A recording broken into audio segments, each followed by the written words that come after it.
ISKCON temple Rajnagar Ghaziabad. बहुत मस्त temple है और जाना तो बनता है ना। यस। तो चले चलो चलो।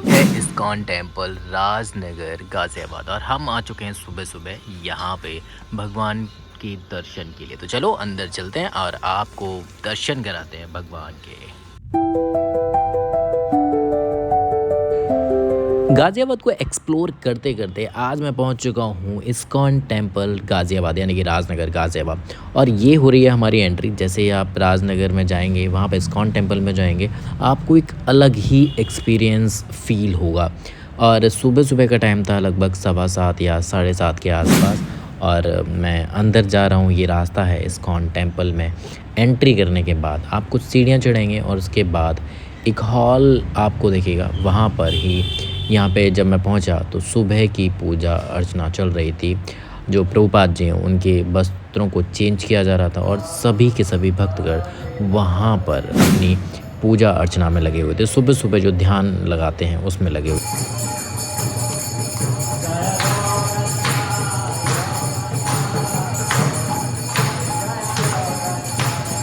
टेम्पल्स की अगर मैं बात करूँ तो इन टेम्पल्स में टाइम मैनेजमेंट बहुत ही ज़्यादा सॉलिड रहता है। इसके अलावा डिसिप्लिन एक नंबर रहता है। तो सुबह सुबह 4:30 बजे से आरती स्टार्ट हो जाती है और 4:30 बजे जो आरती होती है उसको बोलते हैं मंगल आरती। उसके बाद 7:15 पर श्रृंगार आरती और उसके बाद 7:20 पर गुरु पूजा होती है और उसके बाद 8 बजे भगवत गीता के प्रवचन चलते हैं।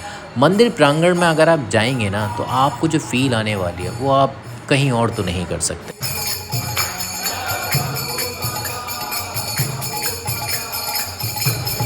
जब भी आप किसी भी इस्कॉन टेम्पल में जाएंगे तो इस मूर्ति को ज़रूर देखेंगे। पूरे इस्कॉन यानी कि हरे कृष्णा मूवमेंट के ये संस्थापक थे, एसी भक्तिवेदांता स्वामी प्रभुपाद जी। इन्होंने 1966 में अमेरिका में इस्कॉन की स्थापना की थी और पूरी दुनिया में श्री कृष्ण भक्ति का प्रचार किया। इन्होंने श्रीमद् भागवतम, भगवत गीता और ग्रंथ जो अन्य ग्रंथ थे उनका अंग्रेजी में अनुवाद किया था, जिससे लाखों लोग भगवान श्री कृष्ण की भक्ति से जुड़े।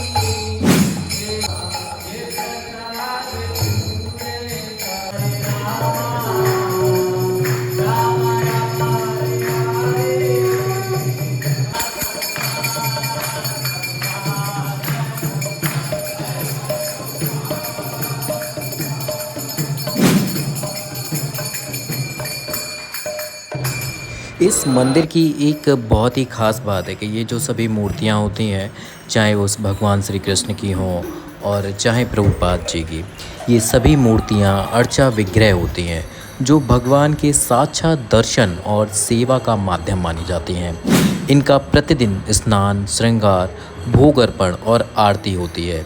मूर्तियों का भक्तों को परमात्मा से जोड़ने का प्रमुख माध्यम होता है, भावना और भक्ति का केंद्र। अगर आप भी जाते हैं इस्कॉन टेम्पल तो हमें कमेंट करके ज़रूर बताना।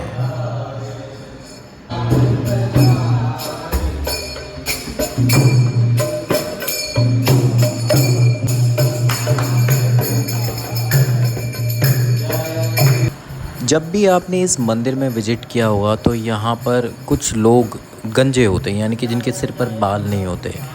उन लोगों को ब्रह्मचारी, सन्यासी, पूर्णकालिक भक्त बोलते हैं। ब्रह्मचारी बोले तो ये वो भक्त होते हैं जिन्होंने भगवान की सेवा में अपना जीवन समर्पित कर दिया है लेकिन अभी तक विवाह नहीं किया है। सिर मुंडवाना वैराग्य यानी त्याग और अहंकार त्यागने का प्रतीक होता है।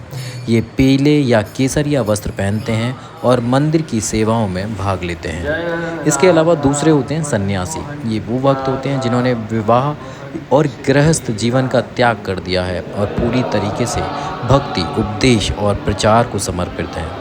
ये अधिकतर केसरी या गेरुआ रंग के वस्त्र पहनते हैं और देश विदेश में भक्ति और श्री कृष्ण की कथा का प्रचार करते हैं। कुछ पूर्णकालिक भक्त होते हैं यानी कि फुल टाइम डिवोटीज़।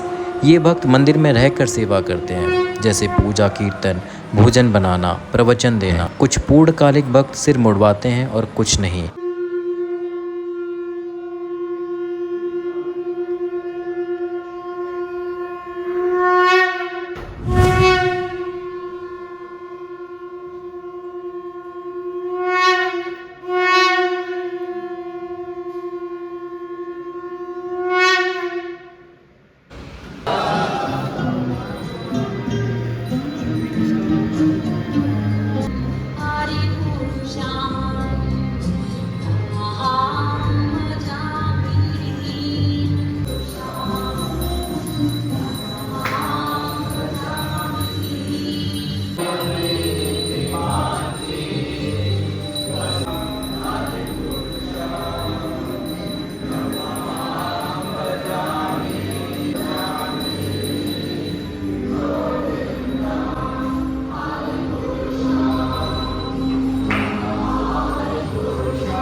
भक्त हमेशा यहाँ पे चैंटिंग करते हुए आपको दिख जाएंगे, हरे कृष्ण कृष्ण कृष्ण हरे हरे, हरे राम राम राम हरे हरे, जाप करते हुए दिख जाएंगे। मन तो नहीं था लेकिन मुझे फिर भी वापस आना पड़ा, और मैं जब भी टाइम मिलता है इस मंदिर में ज़रूर जाता हूँ और आगे भी जाता रहूँगा। तो यहाँ पर जैसे ही आप बाहर निकलेंगे इस तरीके का कुछ दृश्य दिखेगा आपको, और यहाँ पर पूरा का पूरा समय सारणी बनी हुई है, यानी कि टाइम टेबल बना हुआ है किस टाइम कौन सी पूजा होती है। तो अगर आप गए हैं तो कमेंट ज़रूर करना।